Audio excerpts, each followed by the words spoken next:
What is going on, everybody? How's everybody doing out there? Happy Wednesday, ladies and gentlemen. We're here to open up another pod to talk about our favorite team, the Arizona Cardinals. And of course, I'm joined by my good buddy here, Mythic AZ. What's up, brother, man? How are you doing?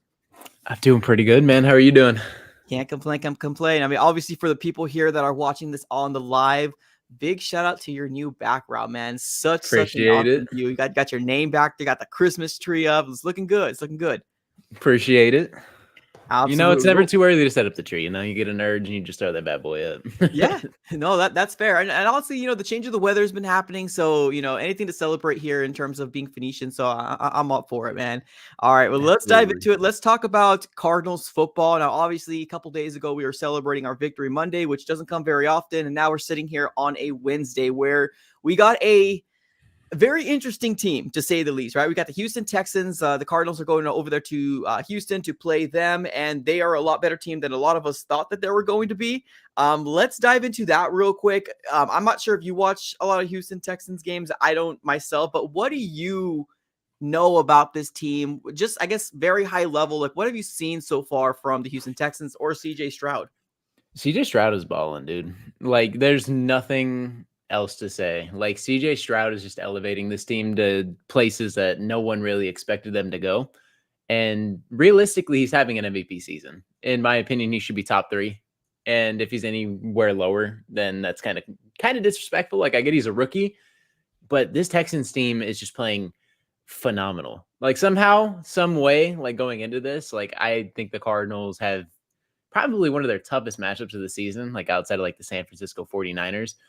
This is going to be tough because this Cardinals team, obviously not insanely talented. And I wouldn't say the Texans are necessarily insanely talented either. They're just playing together and balling out. And CJ Stroud is also taking the criticism that he's gotten with the whatever score on that like one test and just proving everybody that doesn't matter. And he's the best quarterback in this draft. And obviously Bryce Young, it's not fair to assess him with the Carolina Panthers who have no weapons around him and no offensive line. But CJ Stroud, clear consensus this season, is rookie of the year, should be in the MVP conversation, in my opinion. And the Cardinals are going to have their handful. And I haven't tuned into an insanely amount of Texans games this season, but I tuned into that ending of the Buccaneers one, the ending of the Bengals one, and watched the final like 5 minutes of that. It's crazy what he's doing. It's just insane.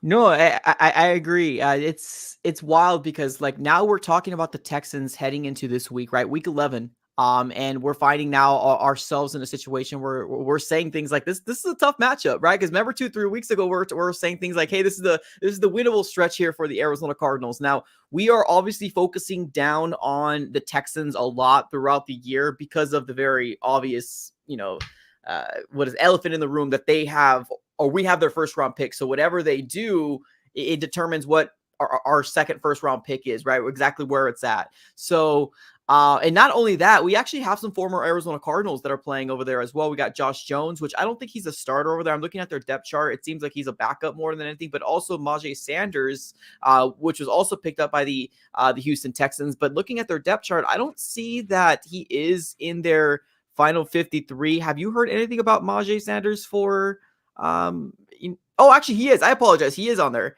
Yeah, he is. He's the third stringer though. Nothing. Okay. Nothing I too was about to crazy say, yet. I think he's on the roster, but I think he just hasn't played because Yeah, we looked him up one of the podcasts and he just hasn't logged a minute yet. yeah, yeah. You're right. Yeah, he is on there. He's listed as a third string player as of right now, and then the second stringer is Josh Jones. So there is some sort of relationships, back and forth. And not only that, obviously another one is the fact that there was a lot of Cardinal fans that were very optimistic and hoping that we got D'Amico Ryans in terms of being our head coach, and obviously he chose the Texans. What are your thoughts in terms of like what he's been doing for his first year, obviously in the Texans over there? Like, did you want him coming into the Yeah. offseason? Yeah. Yeah. I was debating him, Brian Flores, and then what? I always forget his name. Jim Caldwell. Jim Okay. Caldwell was someone I also wanted to see because he elevated Detroit. And, I was like, he hasn't had a head coaching gig in forever. I'd like to at least interview with him or something, or at least just pursue that option. Obviously, we didn't go that way. We went with Jonathan Gannon, which seemed to be pretty solid for us so far. But D'Amico Ryans, what he did in San Fran with that defense and just how you could kind of see there was like a culture, just even on the defensive side of the ball for them. They all rallied around D'Amico Ryans. They loved D'Amico Ryans. Everyone was talking highly of him. And I was like, if we can just get an interview, that'd be fantastic, right? Just have an opportunity to land him. But it just made too much sense. Former player in Houston, one of the best defensive players in that organization. It just made too much sense. And he wants to go help rebuild the team he was drafted to. So I can't fault him.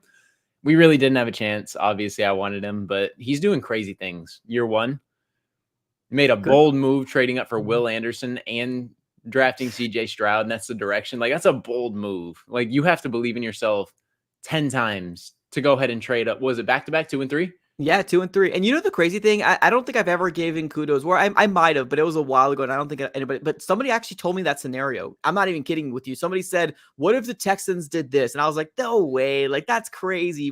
That won't happen.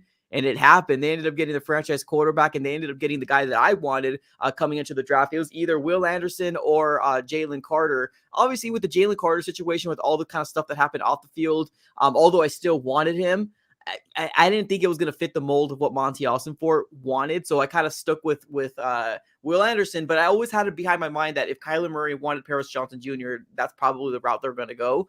So regardless, I mean, obviously I think we all, both teams kind of made out pretty good in the draft. Obviously they got a franchise quarterback. They got a future pass rusher, but honestly, BJ Ojolari in the second round, I ain't mad at it, man. I ain't mad at it at all. So grand scheme of things, there's a lot of things from the Texans that Cardinal fans are really, really taking a look at, especially with the remaining of the season. But let's talk about this matchup here, right? Or at least what we expect, because coming into the season, we said this is the easy stretch, right? This is when, or at least you said, this is going to be where we're going to see Kyler Murray, right? In the Falcons game, Texans, and then we got the Rams right after. Now we're starting to say this team might be for real, right? Right now they are sitting at a record at 5-4, and they're second in their division in the AFC South. So they are going to want to win this game as much as the Cardinals fans are going to want to win this game as well. So what do you think is going to happen in this game? Or what do you think the Cardinals need to do in order for us to even, I guess, be competitive or trying to get this W in Houston?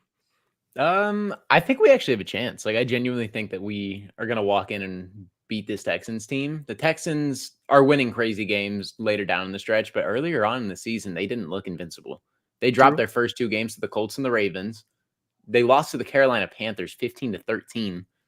Like, obviously, they're still young. There's still a team you can definitely take advantage of, and you can definitely go ahead and steal a win. Like, and if we can steal a win, this is huge, right? Because we own their first round draft pick. So the further they drop, the better. But they lost to the Carolina Panthers, who were winless at the time. That was their first win, and at the time they were 1-6 after they got that win. Wow. So it's impressive what the Texans are doing, especially in the back end of the schedule, because obviously beating the Cincinnati Bengals and the Tampa Bay Buccaneers, who have looked way better than anybody's expected. Those are 2 huge wins for them, right? This puts them, I believe, over top 20, right?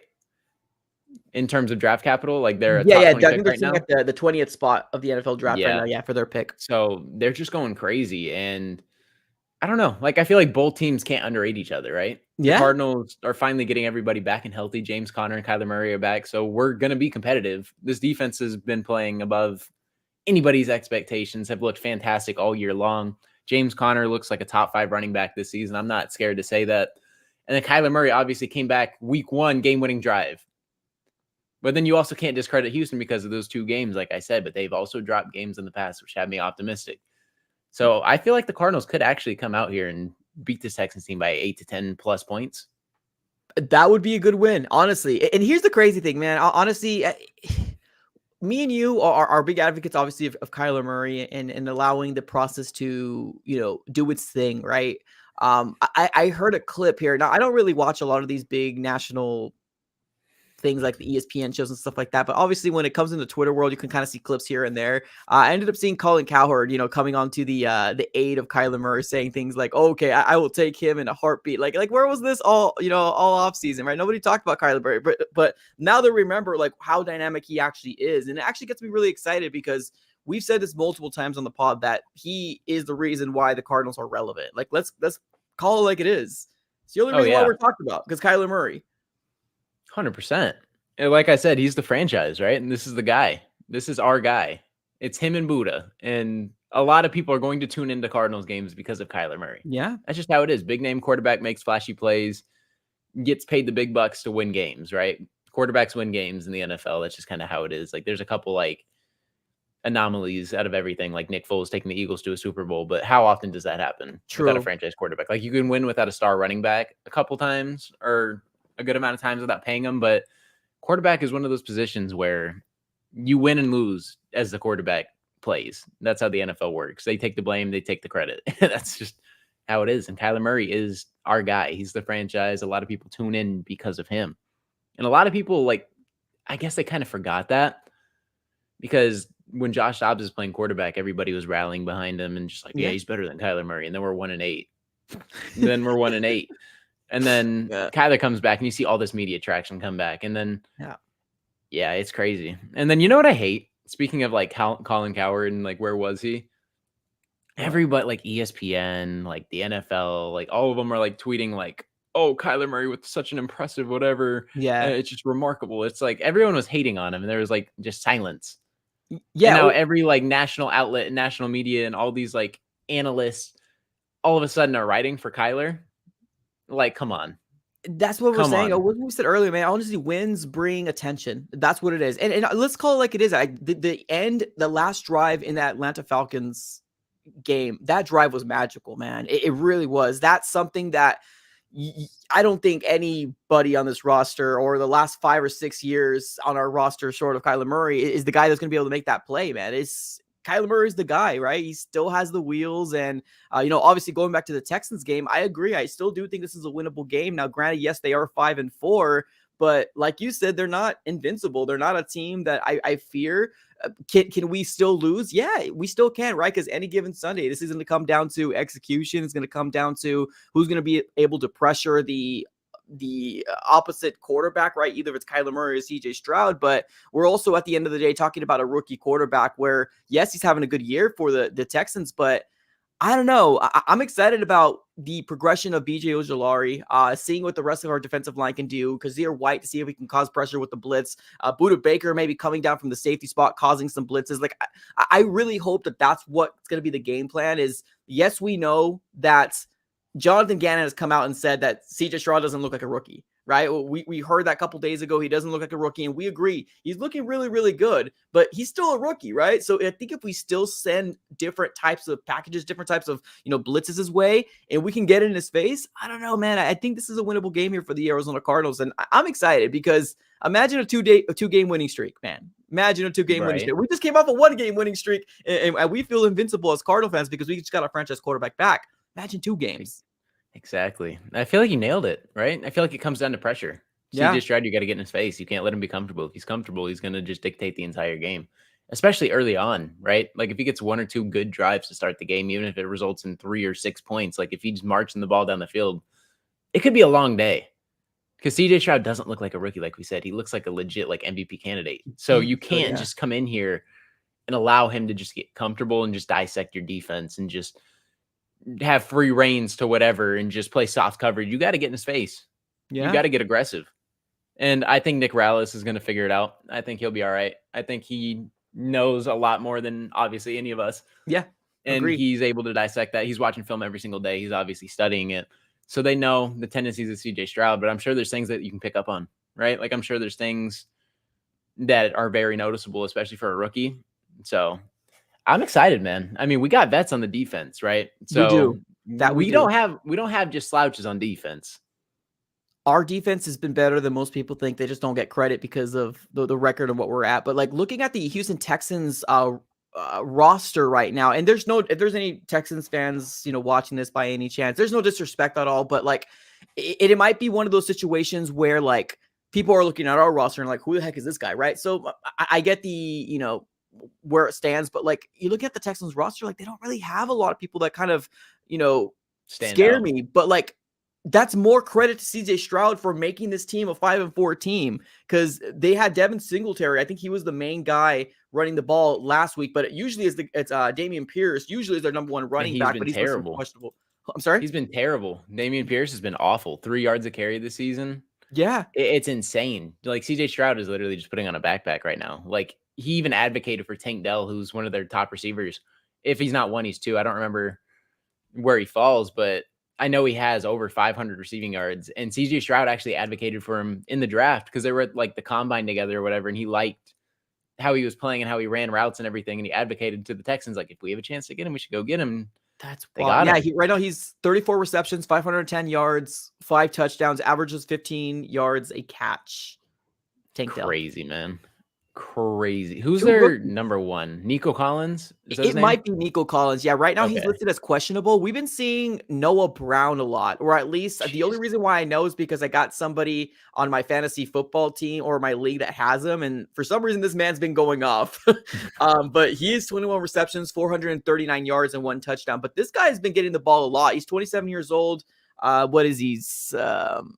6'2", 215 pounds. So like they got unknown players, but like if you have a good quarterback, some might say good quarterback to me, man, he's gonna throw the ball to whatever. Elevate. And yeah, he's gonna Yeah, elevate him. just like Tom Brady and just like Drew Brees, just like Aaron Rodgers, right? Like you'd be like, dang, these guys just always get no-name receivers involved. Like Tom Yeah, Brady fluctuated receivers every single season, right? Like how many years did he have a consistent wide receiver? He had Randy Moss for like 2 seasons, Julian Edelman for like 5, 6, Wes right. Welker for a couple.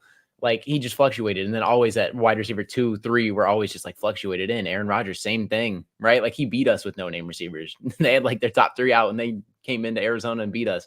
It's wild. So if you're a good or great quarterback, that's what you do, right? You don't necessarily need all these top end talent. Like it definitely helps. Don't get me wrong. You want to have a number 1 wide receiver. Like Tom Brady and Randy Moss looked unstoppable. And I don't know, like CJ Stroud has just looked fantastic He has. with the weapons he has. And literally, I believe it's Dalton Schultz and Noah Brown from the Dallas Cowboys. Like Dalton Schultz looked pretty good. Noah Brown didn't do anything in Dallas like that. Mm-hmm. And now he comes over to Houston and just looks fantastic. Dalton Schultz has like 4 or 5 touchdowns. Like it's insane. Like CJ Stroud is just elevating everybody to a level that Dak Prescott couldn't even do. That In is year that is 1. crazy. In year 1. Insane, right? It is, man. I didn't think we were going to talk about CJ Stroud and, you know, kind of obviously it's not our job to dissect to see what's going to be his weakness, but this guy is going to be the X factor here to determine what's going to happen in this game. Are we going to allow him to sit back there and find the open guy, or are we going to, you know, throw pressure his way and fluster him? I hope it's the pressure. And if it doesn't work, then, you know, obviously mix it up and still cause pressure, because I think in the end of the day, like, we do have the people and defense, because I think our defense is very, very, very underrated. Yes, they break, you know, at the end, the tail part of the second half, but we've said this before and we'll say it again. We don't have a full star-studded, you know, defense back there. We got holes, but we still have a solid defense back there. And I think that we can cause some pressure here to CJ Stroud, hopefully, fingers crossed. Yeah, hopefully. Let's take it here. So yeah, somebody in the chat says, yeah, I'm not gonna lie, CJ Stroud is looking pretty nice to watch. But yeah, let's talk about that. So we've got CJ Stroud versus Kyler Murray. I don't really watch a lot of these big national TV shows out there. Is there a lot of hype around this game, or is it just 2 small market teams going at it? Have you heard anything about Kyler Murray versus CJ Stroud coming up this week? Not at all. No.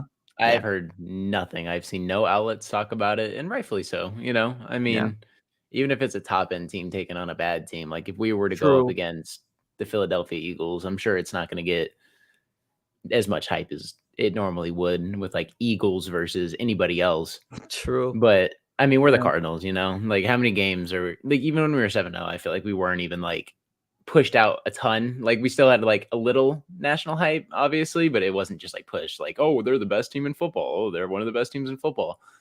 It's Yeah. like, can they keep it going? Like that's kind of how it is. And now we're 2-8. 2-8 now.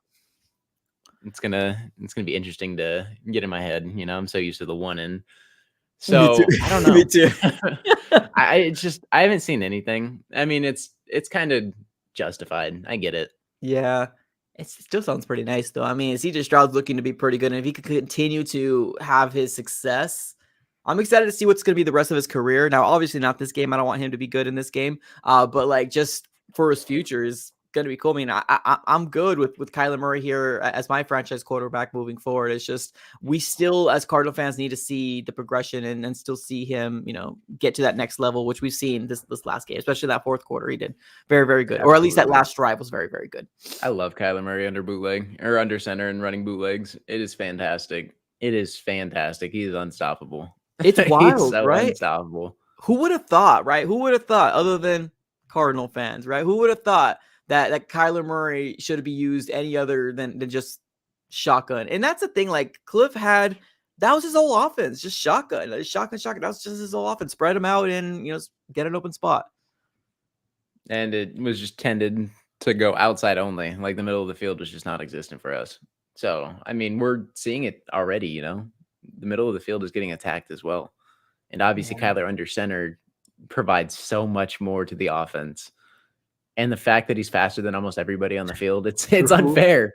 Right? You run a bootleg, he's outrunning every defensive lineman. Not many defensive linemen are catching him. So either he has something like coming across, or he's able to take off or find something deep and just make those reads. So at the very minimum, it's like Kyler Murray's going to be able to escape it most of the time. So it's just so unfair.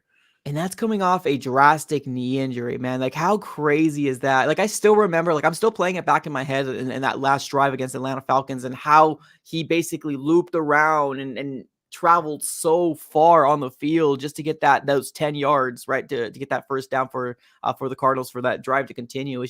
It's wild, man. It's wild to see that we're here, and I'm starting to see Cardinal fans come back. I'm starting to see Cardinal fans being excited about Sundays again. Yeah, I love it, right? Like, we want people to tune in.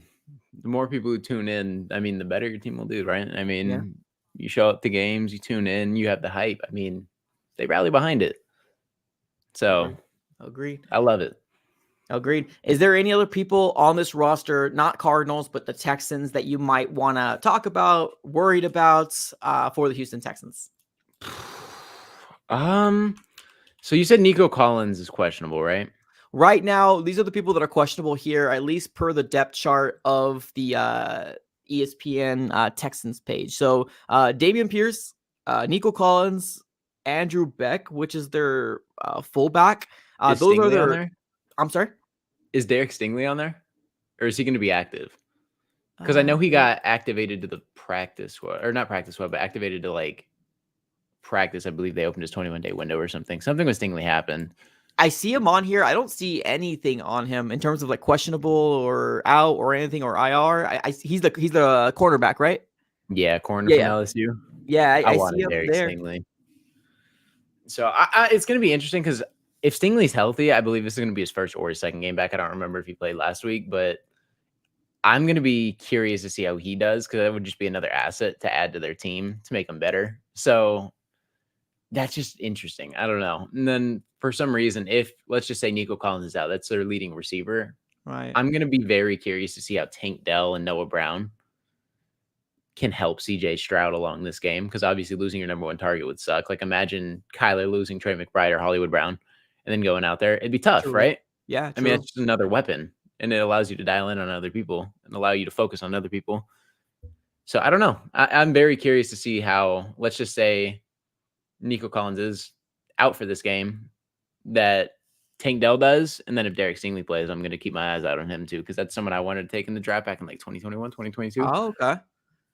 So I'm curious.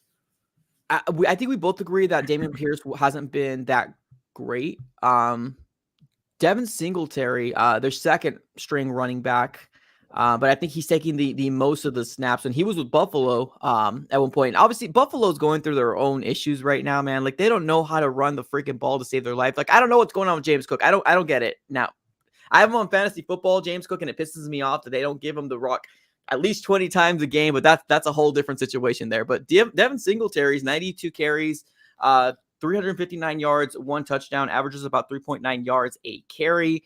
So this guy's doing pretty decent. I mean, not crazy numbers out there, but this could be a guy that the Cardinals definitely have to have their eye on, especially if Dameon Pierce doesn't go. He's an average, below average running back. I think we could say that pretty confidently. He's nothing insane. Yeah. He's not going to change the game in any way, but he could make a big play here and there, especially through the receiving game. But I'm not really worried about Devin Singletary. We are always prone, or we always burn to the running back situation. Like even Bijan Robinson, right? I don't think he had a spectacular game, but I mean, he still was like 95 yards to 1 touchdown against the Arizona Cardinals this last game. Do you think a Devin Singletary or maybe even a Dameon Pierce can match that? Or are you just not worried about the run game in general? If they crack over 55, 60 yards, I'll be shocked. And that's against the Wow. Arizona Cardinals run defense. Wow. I think Devin Singletary will do most of his damage, if at all, in the receiving game, because that's kind of what he did in Buffalo. Right. But I don't know. I'm just not really worried, right? Dameon Pierce is 3 yards of carry on the season, has looked horrible all season long, and has taken that regression. And it feels like the line just doesn't block for him. So I don't know. The Cardinals don't have a great run defense, though. So, I mean, it's like either way, like, who knows, right? It's just like anything can happen, but I'm just going to ride with the guys. And I think the Cardinals are going to be able to stop them. I'm not really Yeah. worried about it necessarily. I don't know. I feel a win. Like, I can't explain it. I just feel a win. And I feel like the run game for them is just going to be non-existent. Dang. Well, let's call it. I mean, if their run game is non-existent and we're making them a one-dimensional offense, which is CJ Stroud, and obviously that's going to be a good look for them because CJ Stroud is really good, but like that does help out the Cardinals if that's the situation and how it pans out. Last game, I think Devin Singletary did pretty darn good against the Bengals, if I'm not mistaken. He actually rushed for over 150 yards, but he did get the ball 30 times. Like he carried the ball 30 times, 150 yards, Yeah. 1 touchdown. That's one game. I don't know. That is one game, right? Because before that, it was 13 for 26, which is 2 yards a carry, 10 for 30, which is 3, and then 12 for 58, which is 4.8, which is a solid game for the amount of touches he got. But on the season, it's only 3.9 a carry, right? That's below average for a running back in the NFL. True. So, yeah, one anomaly game for Devin Singletary touching the ball 30 times. I don't know. I wouldn't say I'm worried. And we got to be known here as well that the Bengals are not a good run defense either. Like they were saying why the Cardinals weren't running the balls as when we were playing them as well. So that was a question mark as well. But they do not have a good run defense. So that's probably was the game plan. We'll see though. I mean, we'll see what happens. I think we can both agree that we fear more CJ Stroud to his weapons, right? Whether it's the tight end or the wide receivers, other than their running back. I am kind of not scared, but I'm kind of worried about Dalton Schultz. Yeah. Especially if they get close to the red zone, because he's one of their players who tacks it on. And I don't remember if it's Nico Collins or Tank Dell or it's both of them, but they're getting into the end zone as well. Like CJ Stroud is just putting that thing in the end zone. And it's not coming from the run game, right? It's coming from the pass game. Right. I don't know how many touchdowns CJ Stroud has. Let me go ahead and look that up real quick.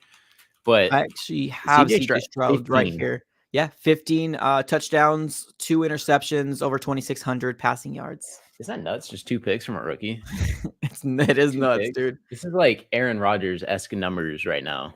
Like the completion percent maybe not as high, but everything else is like on par, right? And it's kind of insane. Like if we're watching like one of those Aaron Rodgers seasons on like the back end, like obviously 2 different players because CJ Stroud is able to move, but like it's crazy because this is what Aaron Rodgers was doing in Green Bay, right? Like he just wasn't turning the ball over, putting the ball in the end zone, and was winning MVPs.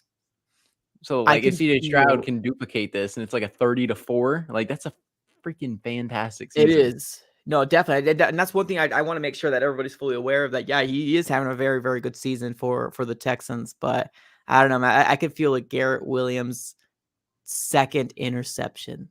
This game. I feel it, man. It's been long overdue. I think the last time he got an interception was what 2 or 3 games ago. So let's get Garrett Williams another INT. Is it bad that I feel Marco Wilson getting a pick? I feel like Marco Wilson's so due.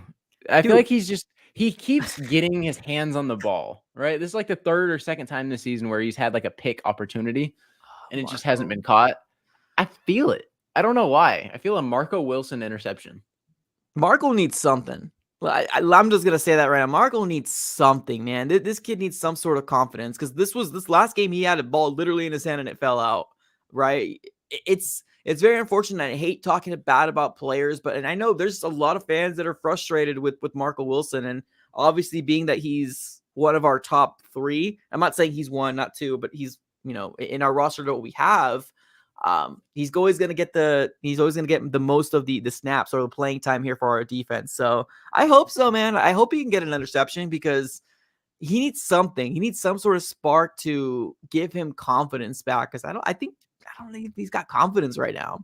I do too. I feel like he played a lot better last week. I feel like he played a really good game last week. I won't be scared to say that. Like Marco Wilson hasn't played great all season, but last week was pretty solid on his aspect. Obviously, you get that interception, that's a lot better. Right. but he didn't play horrible, right? I mean, the Falcons' pass game was non-existent, and True. whether that's the Falcons just not having a pass game or Yeah. the Cardinals looking great, one of them happened, right? I mean, the Yeah. Cardinals showed up on defense, the Falcons didn't have a pass game. Both of those did happen. So I don't know. Marco Wilson played a great game. Obviously, you'd like to have those interceptions all season long. He doesn't have a single one. He's played horrible all season long, but last game wasn't horrible. So I'm hoping he can bounce back Me too. from the Me beginning too. of the season and get that interception this game. I don't know. For some reason, I feel it, even though I haven't been super high on Marco Wilson. Yeah, I don't think either of us have, but I think he definitely deserves it, or not deserves, but he needs it. That's what he needs it. Do you Yeah, think we're ever going to see Keitrell Clark again? I don't know. Is he hurt or anything, or is he just No, a healthy he was. scratch? He's a healthy scratch. He was suited up and everything in this last game. I remember seeing him. He was dabbing up somebody. It was either Kyler or somebody coming off the field. It was a big name star. I just don't remember who it was. But yeah, I think he's a healthy scratch. I looked at the snap counts. I believe it was on Monday or Tuesday. Yeah, he was available to play. He just didn't play.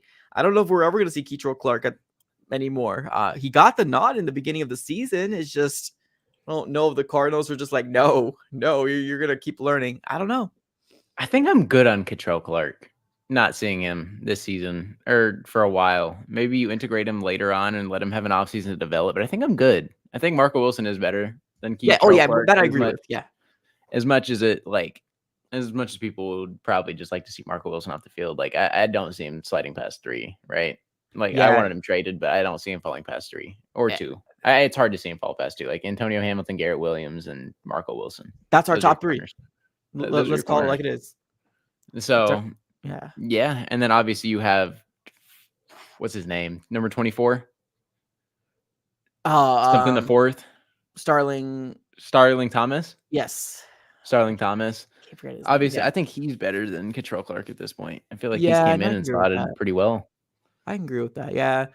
And the only reason why I say, Keitrell Clark and why we might see him is just like, I love the fact that we were able to name 5 rookies and we're seeing production. And I want more rookies to give us production. But like at the end of the day, like if he's not ready to go, like don't force it, right? Like especially these games that we're coming back in, and if JG truly wants to win, you want to make sure you have the best 3 out there. And I do believe it's Antonio Hamilton, Garrett Williams, and then Marco Wilson. And not in that order, but you could make your own order. Or if you agree with that order, that's fine. But I'm just saying those are our top 3 cornerbacks, and they're going to be getting the most of it. Now we did see Starling Thomas as well, so it's cool. I'm glad we're starting to kind of see a mix between the 4 guys, and we'll see what happens from there. But let's talk about the Cardinals here. We spend a good amount of talking about the Texans.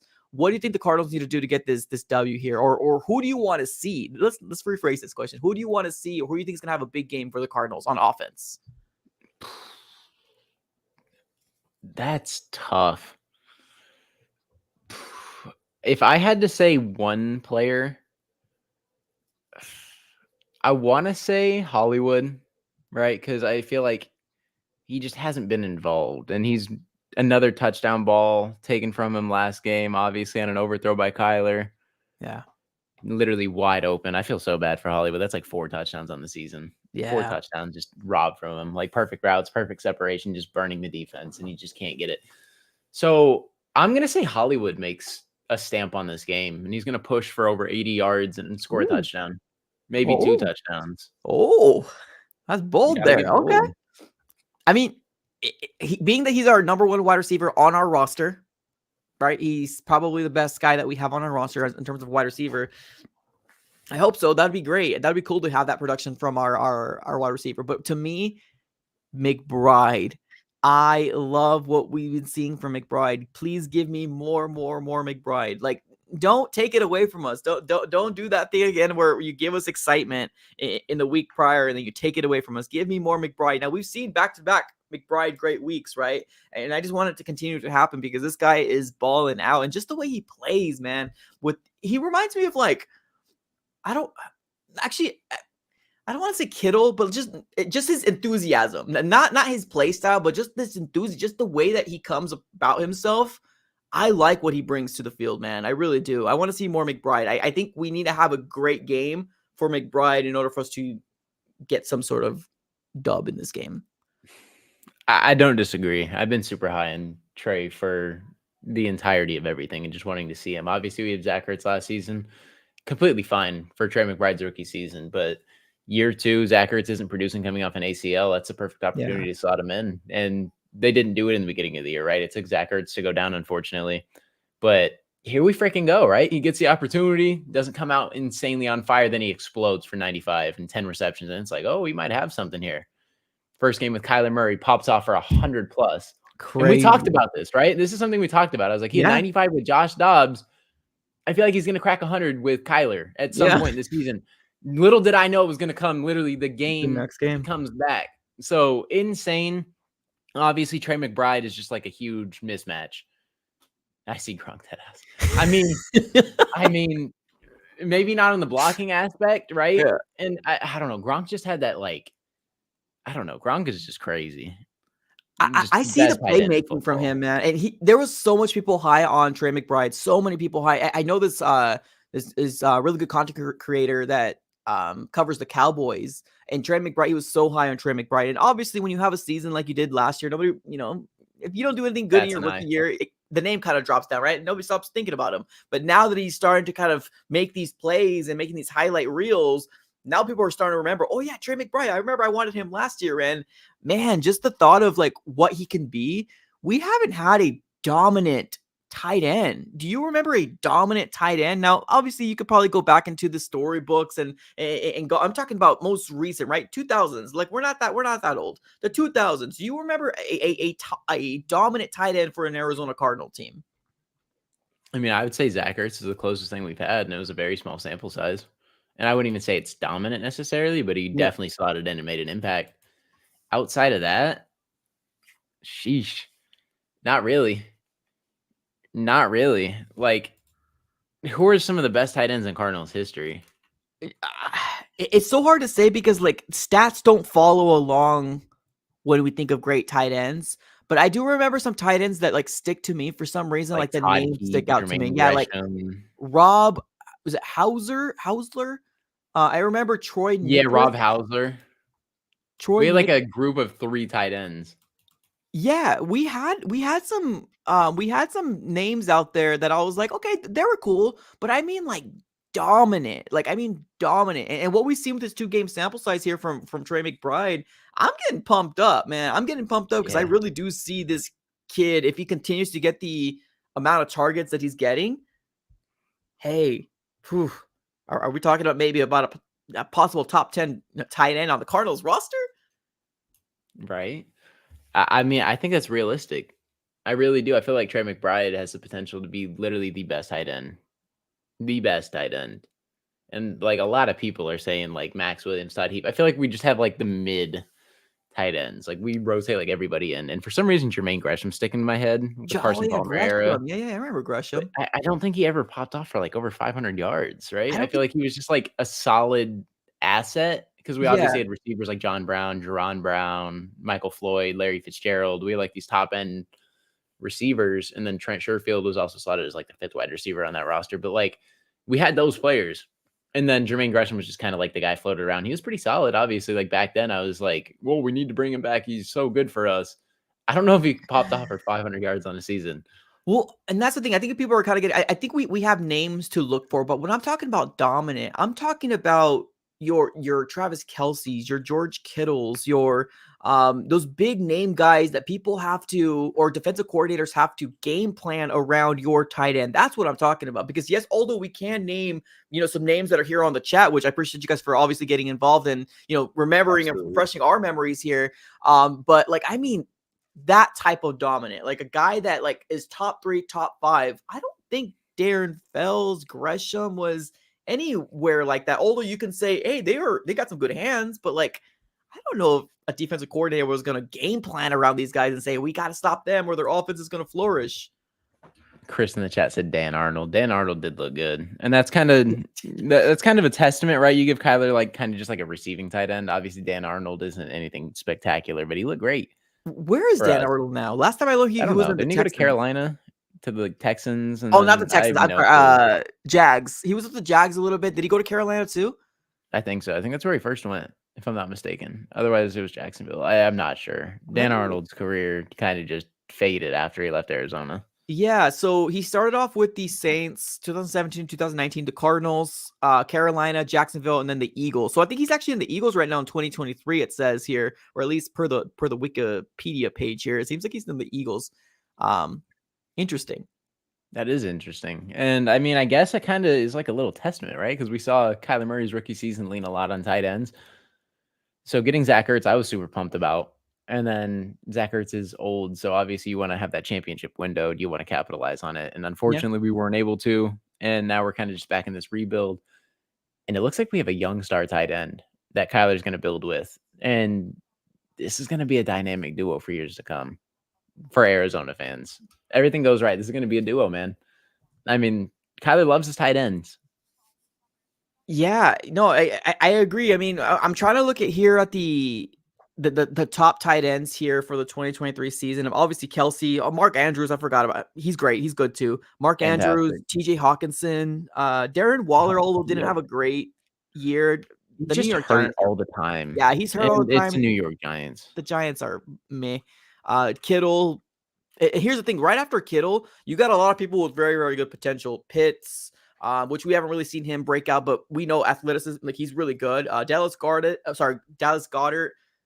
good, but he seems to be hurt a lot. Pat Fryermuth, Evan Ingram, like those are all names that I feel like if we start seeing Trey McBride get better and better and put performances that we just seen in the last 2 games, man, we could possibly talk about definitely top 10 tight end in the NFL. Absolutely. You just pulled a LeBron naming all the best tight ends off that list. Right. You seen that video? Got to No, shout no, out what all my video? tight ends, man. Travis Kelce, George Oh, Kittle, Mark Andrews. yeah. Well, that's what I'm saying. That's what I'm talking about. When I'm talking about dominant, that's what I'm talking. I'm not talking about Max Yeah. Williams where he was good at, and he got a touchdown every 5 games. You know what I mean? I'm not talking about that. I like Max Williams. I like the tight ends that we had, but I'm talking about dominant. That's what I mean by Yeah. dominant. Like a Travis Kelce Right. or a Exactly. George Kittle or a Mark Thing Andrews. Like, that there's could really take not many over a tight game. ends in the league. TJ Hawkinson, obviously, I feel like is criminally disrespected Yeah, I in agree with terms that. of where he is. He obviously was in Detroit and then went to Minnesota, didn't get it going. And then he's kind of getting it going now with Josh Dobbs playing quarterback. So shout out TJ Hawkinson and Josh For Dobbs for sure. getting that thing going. Yeah. But I don't know. Like Darren Waller, I haven't been like insanely high on. Like I feel like he still has talent, but he's just hurt all the time. All the And then time. Dallas Goddard is another name. And then Kyle Pitts, I feel like if he goes anywhere else, he's a top 4 tight end in the league. So I don't know. I feel like there's a good amount of tight ends in the league, but after that, it kind of drops off. And there's just like sneaky players as well, like your Dalton Schultz's and all those players. So I feel like Trey McBride could be a top 10 tight end by the end of the season. That's what I'm saying, man. At Listen, least crack the 9 to 10. let's keep it go. That's what I want to say. I want to just see more production from. So far, I'm liking what Kyler Murray and Trey McBride's been doing. It's just only one game. It's one game, and he already had over 100 yards. So that's huge. So that's what I want to see. Let's go switch it over to the defensive side of the ball. What do you think, or who's going to be the guy that balls out for the defensive side of the ball against the Texans team? For the defense. Dang. Who do you think? Because I have 3 names in my head. It's kind of hard to pinpoint somebody. Yeah, let's do that. Well, we go like 2 or 3 because I know it's really, really hard. I'll give you my 2. I'm gonna go Kazir White. I such an underrated pickup, man, and I feel silly for not being as excited as I should have been when we signed him. It's just I didn't know about him. I mean, I don't sit around watching Philly football, right? So I'm bummed out that I really didn't know about him, but man, since he's come to the Cardinals, I love what Kazir White has done. It's just the physicality, what he brings to this defense. I'm all about it. So I'll go with him, and then I know Buddha to me is going to be a scapegoat. I'm not going to put Buddha. I'm going to say BJ freaking Ojulari. You just got 2 sacks last week, man. Build off of that, young man. 2nd round pick out of LSU. Give me another sack or at least cause some pressure to this young rookie quarterback in CJ Stroud. So my 2 guys, I'm going to say Kazir White, holding it down here in the middle part of our defense, and then BJ Ojulari hopefully continuing to wreak dominance because I think right now he's got 3 sacks on the season. Yeah, I like that. I was gonna rock with Kazir White too. That was one of my names. And I was thinking Budda Baker, but that's just like obviously Budda Baker's gonna have a great game, right? Like there's not many games Budda Baker comes in and has a bad game. So I think I'm gonna rock with Kazir White too, but I'm gonna change it up on BJ Ojulari. Okay. Just to be different because I feel like they're going to scheme around BJ a little bit because coming off 2 sacks, or at least not even scheme around him, but just like realize that he's out there. I'm going to say Dennis Gardick. Okay. Dennis Gardick has looked fantastic all I like season that. long, given the opportunity. Even had a sack last game. Just someone who I necessarily wasn't high on 2-3 years ago, and I didn't really understand the hype. But he's just a super Yeah. high energy player. Will do what he's asked, and he just gets to the ball. Right? He just gets to the ball for whatever reason. I don't know what it is. He's just one of those players who just gets in, does his thing. So I don't know. Dennis Gardick, I'm feeling will at least record 1 sack this game, Okay. and I don't know. He's just going to make an impact. I hope so. Yeah. I mean, I didn't know he was 29. I thought he was younger than that. He's 29 years old. But right now he's got 23 solo tackles, 5 sacks on the season, and 1 forced fumble. I mean, Dennis Gardick is having a sneaky year for the Arizona Cardinals defense for sure. Yeah. All right. Perfect. I see somebody here in the chat. What are your thoughts on Isaiah Simmons, what he's doing with New York? I don't know, just random name, right? That we probably never want to talk about again. He's not really doing very much over there, huh? Giants are one of the worst teams in football, man. I mean, True. Isaiah Simmons himself said they're going to turn that thing around. It didn't happen, right? And they're like, "Oh, we'll get it fixed." It's not looking that way. Nope. Isaiah Simmons has 1 pass defense and 18 solo tackles so far in the season with 10 Wow. assisted. Yeah. Jeez, just complete bust at the number 8 overall pick, and that's just what it is. I Do mean, we label it a bust now? I'm assuming, right? That's what we're. Yeah. you kinda have to, right? I Yeah. mean, he just had another opportunity in Wink's defense, and just you haven't heard anything from him. The Giants team is one of the worst in the league, and he just hasn't done anything. Like, he's not even making a name for himself. Obviously, he's trying, but he's not making a name for himself. You're the number 8 overall pick. I don't know what it is. I don't know if the laziness is a legit thing because we're not inside the building, but people are saying he's lazy, doesn't show effort all the time. I'm not sure. He seems like a good guy off the field, Yeah, he but did. He on did. the field, it's not there for whatever reason, unfortunately. I really wanted Isaiah Simmons to pan out. I thought he had all the potential in the world. Obviously, he had the lateral speed, the side-to-side quickness, the ability, obviously the ability versus the capability to do something is very different. Yeah. He has the capability. He didn't have the capability to do it, but he had the ability to do everything on the field. Maybe not pass rush, but he had everything else. So it's just a really unfortunate thing. And yeah, obviously I still would have liked to fleece the Giants for more, but the value is the value. Yeah. I think at the end of the day here, we might be hearing or seeing the end of Isaiah Simmons because he didn't even get a rookie extend or an extension after, right? It's just all rookie contract at this very moment. We'll see. I mean, maybe there might Yeah. be another team out there that might get him. We'll have to wait and see. But as of right now, obviously didn't work out for the Arizona Cardinals, and it sucks. I hate calling people busts, but man, an 8th overall pick for the Arizona Cardinals, that's just a heartbreaker. And this is the problem. I think why we're talking about Isaiah Simmons so much is because we both, and I don't think we even knew who each other were back then when that draft was happening, but we were both high on CeeDee Lamb. Am I correct? Yeah, absolutely correct. CeeDee Lamb. Well, I had CeeDee Lamb and then Najee Harris the next year. So hit one, missed one. Yeah, that's the draft for you. That's the draft for you. All right, y'all. So the Cardinals versus the Texans this coming weekend. I'm super excited about it. If you guys haven't already smacked the like button, definitely do me a huge favor. Smack up the like button. Do it for the algorithm. Obviously, subscribe it up as well. If you do like this long form content, as well as we are streaming here on Apple Podcasts as well. So if you want to take us on the road, follow us on Apple Podcasts. Look up Big Red Pod. You should be able to find us on there. So Mythic, anything else you want to bring up before we close up shop today? I think that's it, man. I just feel like this is a game we're going to win, advance to 3-8. I feel like we got it. Dude, 3-8 doesn't it sounds so sweet. I will take it. I'll take it. It sounds terrible, but it sounds sweet. Like it is long. Like you feel me, Cardinals fans. Everybody in the chat, if you're a Cardinals fan, you feel me. Like we're so used to the 1 and we're at 2 and it's like even weird to say 2 and. It is so very weird to say 2-8 right now. if Very we can weird. get to 3-8, I'm gonna be happy, which is insane because 3-8 is 3-8. But I'm gonna be hyped. We'll take it as it comes, man. All right, y'all. So I appreciate you guys for tuning in. We're gonna go ahead and close up shop. Thank you so very much, everybody. We got one more stream here on Friday before kickoff here on Sunday. So everybody have a great rest of your day. And as always, go Cards.